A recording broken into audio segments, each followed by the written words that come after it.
Hi, this is Kerry Artak with Wicked Stocks, bringing you your daily Tesla report for Thursday, July 23rd, 2026. Let's take a look at the charts. I'm going to start with this one. We are right at the edge still. 371.03 is a 16-month rising channel bottom that contained selling pressures back in April, and we've yet to close below it.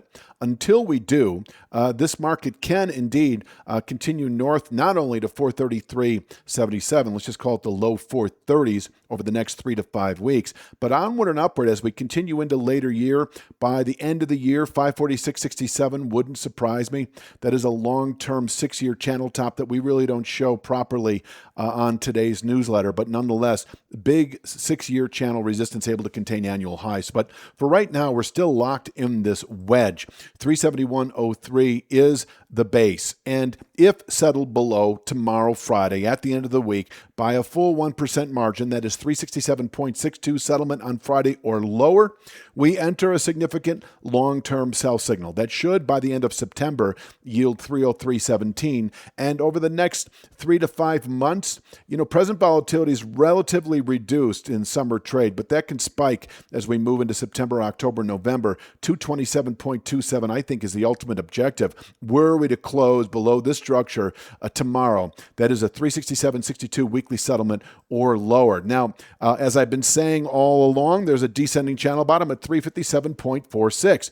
And if we break 371.03 today, we could easily see 357.46 today. There's plenty of time to bottom out at 357.46 for the week, round back up, and to close the week tomorrow at that 371.03 level or higher, or even 367.62 or higher inside the 1% zone is still a no-go in terms of a long-term sell signal. Now, these long-term line studies, they really deserve the 1% violation threshold because I love the analogy of the rubber band stretching, but does it snap to the downside and set off a significant sell signal? Yes, if you violate it by 1%. I know a lot of institutional traders who use 1% violation thresholds on longer-term moving averages as well.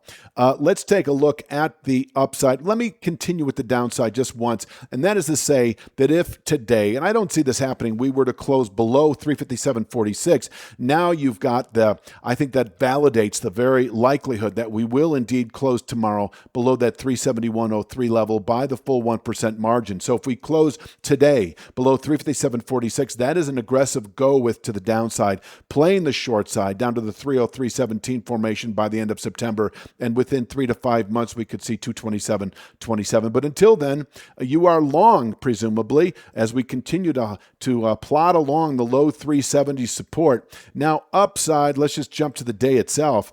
I like this descending channel top at 380.24 as our aggressive up pivot through the rest of the week and into next. It is an intraday resistance level only. I don't want to weight it too heavily because we're trading just above a platform of long-term support. But I do like this for a number of reasons. You've got